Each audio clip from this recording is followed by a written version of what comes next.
Today I'm going to show you how to fix your anterior pelvic tilt and the accompanying hyperlumbar lordosis.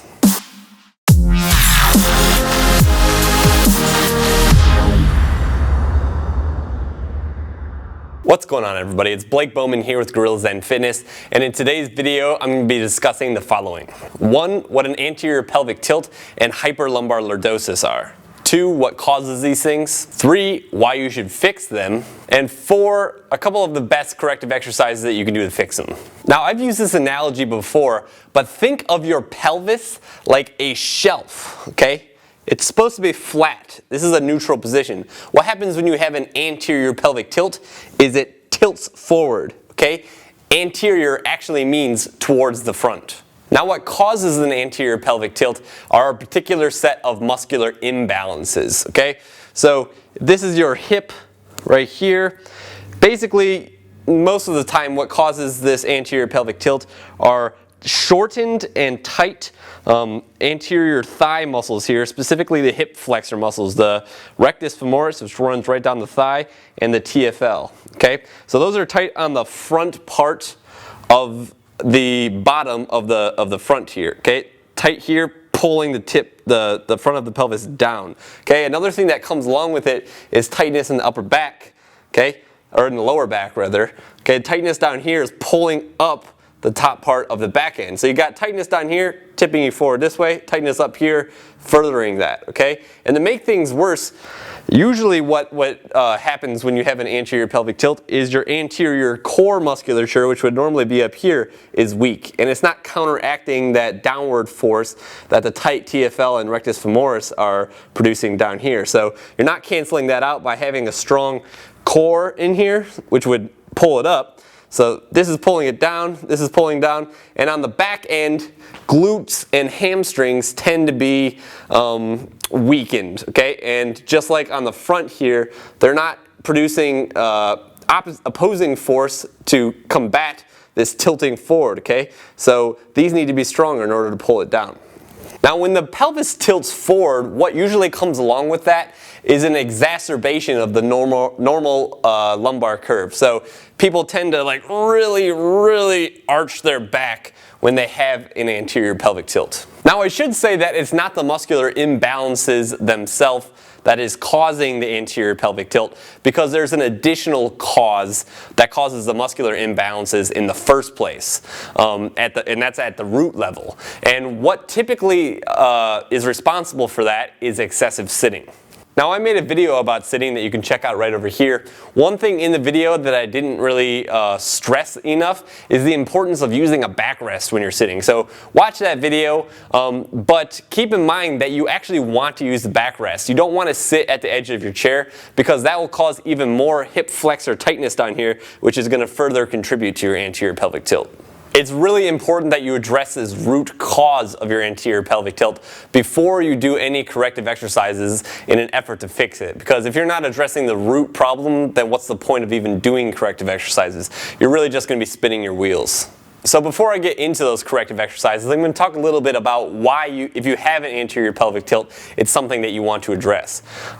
So to begin, having an anterior pelvic tilt will make those lower back muscles very tight. Your lower back will be constantly tight, and any orthopedic issues that you have in your back, like sacroiliac dysfunction, disc issues, all of those things tend to become exacerbated and made more painful by having an anterior pelvic tilt. So basically, it can make pre-existing back pain feel worse. It can actually even cause the back pain in the first place. So that's one reason. The second reason is it's not really aesthetically pleasing to stand like this with this duck butt posture, stomach kind of dumped forward here, being hyperextended. All right? It doesn't look good, and it doesn't translate well to athletics. With that being said, here are some of the best exercises that you can do to fix it. The first step is going to be addressing those tight restrictive tissues down here and up here using foam rolling, pressure techniques, and other stretches. These first two techniques we're going to do are going to utilize a foam roller. So what you're going to do to start, put it underneath the lower back, keep the core squeezed because you want to keep your upper body rigid here. You don't want to bend across this thing. Stay rigid, focus on the lower back. those tissues and muscles that are pulling the top of the pelvis up, okay, the top part of the back end. And here we're just looking for trigger points, okay, releasing all those tissues and fascia. That might be really, really tight on you, and it probably is if you have an anterior pelvic tilt.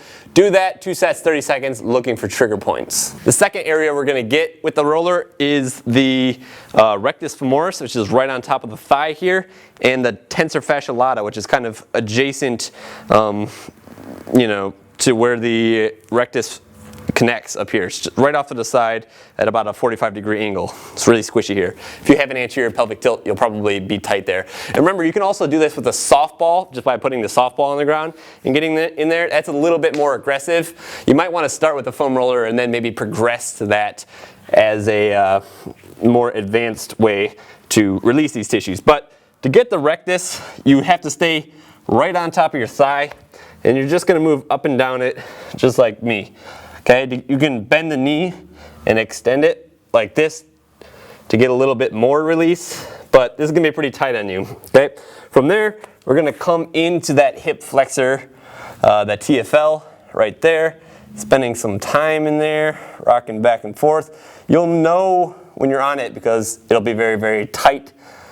And for this, you also wanna do it for about 2 sets of 30 seconds. All right, so those were 2 release techniques to kind of get you started on working on those tight tissues that you're going to likely have if you have an anterior pelvic tilt. I like to follow those up with static stretches. So what we're going to do now is a hip flexor stretch. Now I actually made a hip mobilization video that includes a banded version of this stretch, which is a lot more effective than the one I'm about to show you right now. So check that out over here. But if you don't have a band, I talk about it in that video, but if you don't have a band, it's still very beneficial to do this exercise. Basically, you're going to put your knee down, you're going to take your other foot and plant it out in front of you.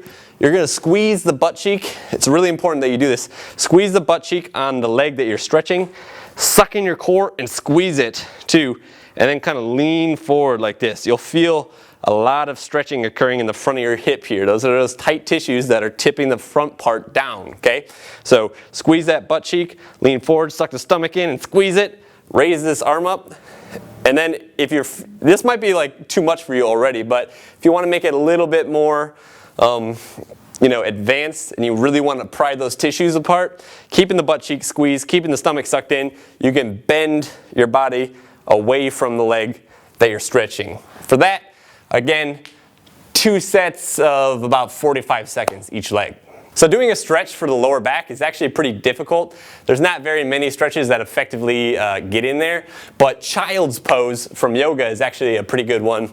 And basically to get in that, you're just gonna get on your knees here, and you're gonna rock back towards your heels like this, and then try to create as much distance as possible between the tips of your fingers and your tailbone. So you're pushing your tailbone that way as you're pushing your hands that way, trying to create as much distance between the two.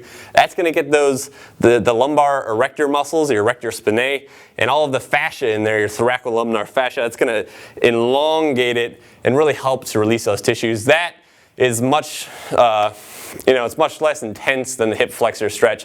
So you can actually hold that one for about 3 sets of a minute.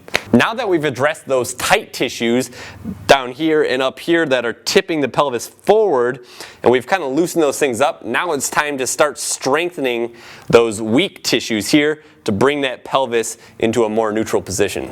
All right, so I actually made a very comprehensive video on how to do plank properly, and it's actually kind of tailored to those of you with an anterior pelvic tilt. So go ahead and check that out if you haven't seen it. But one of the best ways to combat your anterior pelvic tilt is to do a plank with a posterior pelvic tilt. So this is an anterior pelvic tilt. Posterior pelvic tilt means it's the exact opposite. It's tilted backwards almost, okay? So check out that video that I just linked up there a couple seconds ago.